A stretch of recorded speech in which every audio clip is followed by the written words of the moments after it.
Yeah, for sure. So I'm Joel, and I'm from Canada. Rui, I'll let him introduce himself. Eu sou o Rui, moro em Lisboa, tenho 37 anos e nasci em Lisboa, cresci em Lisboa, trabalho e moro em Lisboa e, bem, adoro português. Sempre gostei, apesar de não ser a minha área de formação, mas gosto muito de português, da língua portuguesa. So I am Rui, I'm 37 years old, I'm Portuguese, born and raised in Lisbon. I love the Portuguese language. And together we have a site, practiceportuguese.com. Exactly, a project that started just as a podcast, Yeah. and it turned into something bigger. Absolutely. I knew that's what you said. You didn't have to translate that for me. Sure. Wasn't for you, it's for the others. Oh, of course, yes, absolutely. Everyone else, I hope, was listening attentively. Yeah, so Rui and Joel here from Practice Portuguese on the Good Morning Portugal radio show. Thanks for joining us, guys. It's really kind of you to take some time out and be with us. And, thanks, Carl. Yeah, and, to dip straight into the lingo there. Now, the big thing that people make such a fuss about is, Portuguese is such a hard language. Do you get that a lot? Absolutely. Yes. And I say that myself as well. And whenever I talk to any other estrangeiros, it's one of the first things that everybody usually touches on is that at first, since it's, a romantic language, a romance language, it seems like it's going to be easy. But then as soon as you start digging into some of the comprehension and pronunciation, that's where you realize that there's a whole other world out there. Especially, with all the nuances in the vowels.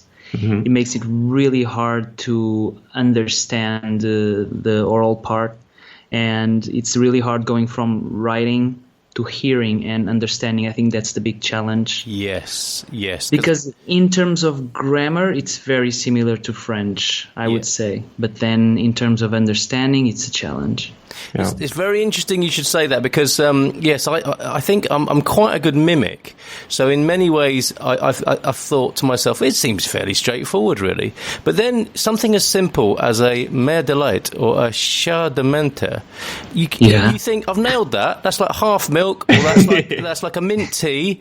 And you're standing there in a cafe and people are looking at you like, what on earth is he saying? And to my own mind, it can't be that different. There aren't that many ways of saying chá de menta or mer de lait. But people, it's really precise and exacting, isn't it, in the pronunciation? This is where the difficulty might be then. Because when you have so many different E's or when you have so many different A's, one subtle difference, the way you pronounce it, for us just throws us off. Yeah, because really there's vowel sounds in Portuguese that some of them are similar in English, but there's also a lot that we don't have in English. Okay. So it makes it hard for us to even hear the differences, because if we were to say, I don't know. Pais. Yeah. Or that's any a good example, or avô and avó.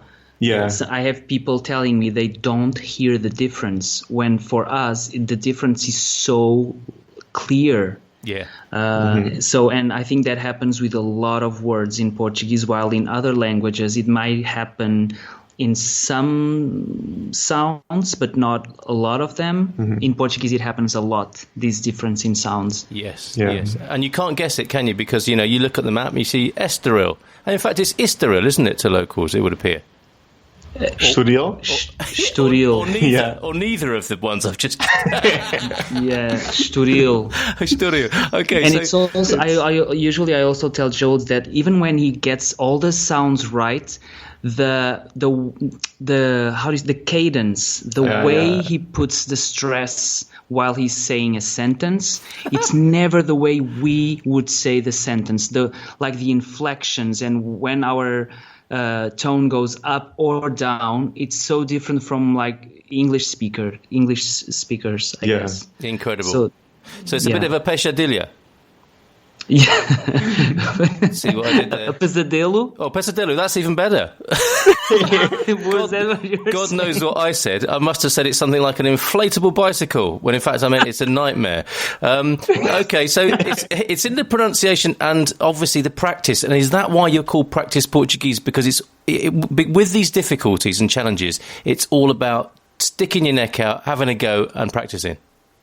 Yeah, well, I think, first the name, not, what do we call that, an alliteration when there's two consonants in a row. It wasn't just a catchy name, but when of course, we started out as just a podcast. So the whole idea was that it would be supplementing a course or some other kind of, a tutor, sessions with a tutor. The whole idea was that we would supplement that with a way for people to practice listening, get used to the, hearing the sounds of the language, because just learning vocabulary and working in classes or with a tutor, it's not really enough to get a handle on the really difficult pronunciation. So the whole idea is that it's practicing. It's not necessarily replacing, like learning all the grammar in a very systematic way. It's just we wanted to provide ways for people to practice, because I found that when I finished I guess it was the B1 class that I took when I got to Portugal, I finished the textbooks and I finished my classes, but I still wasn't able to turn on the TV or turn on the radio and understand everything. So I needed like a bridge to kind of practice hearing the sounds before I would be able to get a little bit more comfortable with just, speaking with natives or hearing natives speak. Sure, incredible. And when did you start practice Portuguese? Oh, geez, I think it was 2013. Okay. Maybe. The project was born 6 years ago. Right. Yeah, just about 6 years ago. Like our first podcast about taking pictures in a restaurant. Remember that? Wow, it was a long time ago. Well, and you were so on trend, taking pictures of food 5 years ago. I guess that was pretty on point there.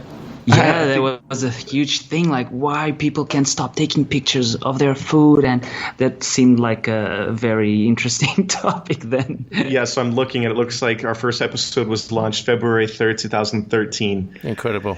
So it's very different then. We also started following what our listeners were telling us that they wish to hear, so we started like following their advices, which was good. Yeah, and you are a disruptive force, aren't you, in the language space, if you like, because I guess, before the internet, you'd have to get in the classroom, wouldn't you, and you have to be in a kind of school situation.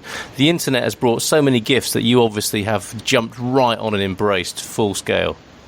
Yeah, and just even the format of podcasting, it gives us not only a way to reach, a really niche market like this, because as far as the world market goes, European Portuguese, specifically European, is pretty niche. It's about as niche as you could get. I don't know if I should tell this story, but it's all possible. It's all possible because Joel, the idea was to present this project to his Portuguese teachers. Oh, yeah. He was taking a Portuguese course at the university, and he introduced the idea of making something online. Since they had all the content already, they had books, and he would help them with the website. Online lessons and that kind of thing. But then they ended up backing out. We ended up just doing it with Rui and I, and I think that gave us sort of a lot of freedom to come at it from a totally different angle than what a teacher would come at it. It was sort of me being able to create what I would have wanted as or what I wanted as a Portuguese learner, mixed with Rui's native perspective. Yeah, superb. And not only have you got this technological basis for what you're doing, but there's something about Portugal at the moment, that Portugal it's been decided that it's the friendliest country in the world. People want to come here, people want to come to Lisbon. What you're doing is just right there, isn't it? What people want right now. Oh yeah, tourism is exploding right now. It wasn't that big when we started, but in these last, I would say, exactly 5 years, Portugal has been on everyone's mouth. Yeah, and it's been a hot spot because of Brexit. We have a lot of people who are retiring in Algarve or different areas of Portugal and are kind of not fleeing their country, but looking for another alternative, let's say. No, they might well be fleeing the country. It's true. I got to be careful because Have you done a Brexit special yet? Oh, no, but we should. I think so, yeah. That would be quite an interesting one. It's a country that it's easy to like Oh, without a doubt. This is a wonderful, beautiful country. Thank you, Rui, for making that possible. You could take all the praise and credit for the national or the international love of Portugal right now. I guess it wouldn't be right for us to not touch on a little bit more live language action, and perhaps maybe talk to people a little bit about the things they can do. So we've got this idea, haven't we, which you say is true. It's a difficult language. The idea is to practice, hence practice Portuguese. And you guys, your podcasts are there. Actually, we should just say what the website is so people can go there if you want to do that. practiceportuguese.com. Oh, easy, fine, that's it, perfect. So people have got that tool, they've got all the resources. What else should they be doing as a 1, 2, 3? Obviously, step number 1 is sign up for Practice Portuguese, practiceportuguese.com. What are the other 2 steps or more? Yeah, we definitely appreciate that. I think, the number 1 thing that they say to get better at a language is to date somebody who speaks that language. That's one of the cliches, isn't it? But assuming that's not an option. Yeah, I'll be in so much trouble if I do that. But yes, that's a good idea.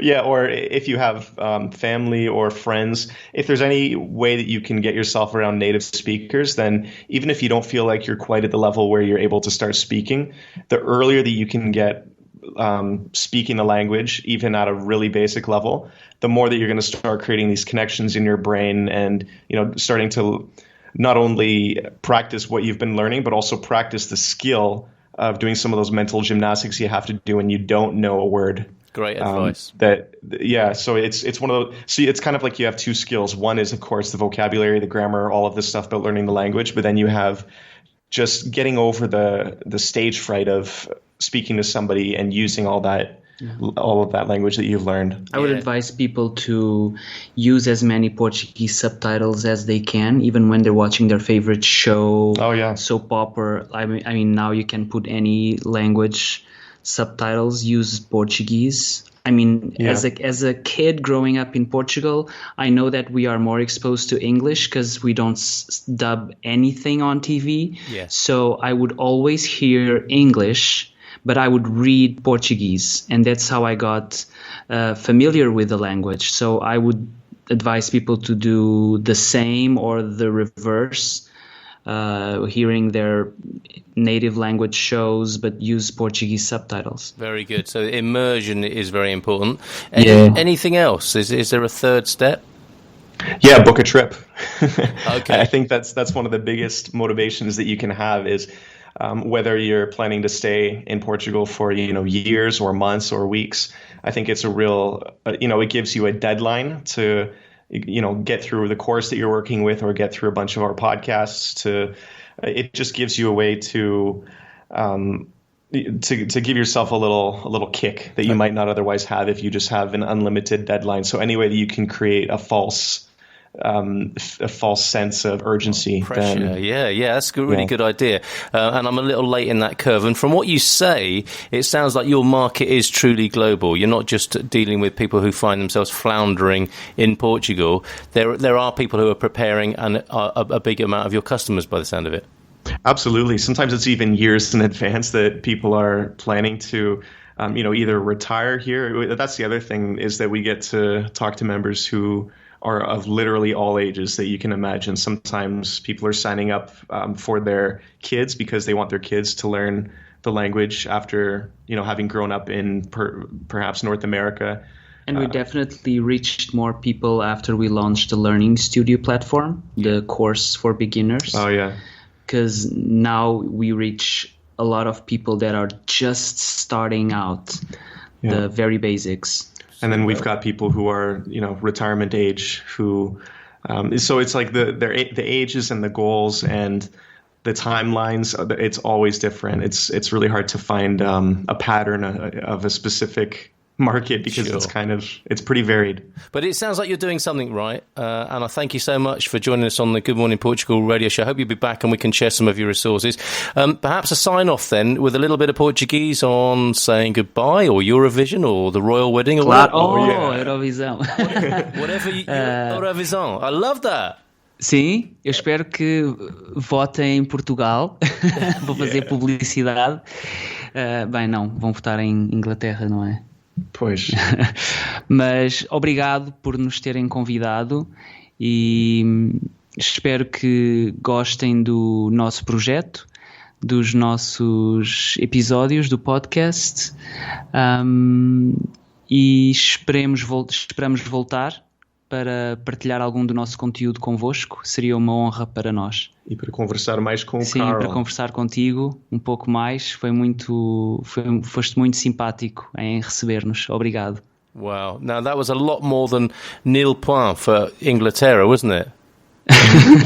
Which is probably what's going to happen. But by the time we share this, I think we will know the result. But so what did you say there, guys? Rui said thanks for, I can't remember now, thanks for having us. Yeah, first I said please vote in Portugal for the Portuguese song at Eurovision if you don't want to vote for the English one.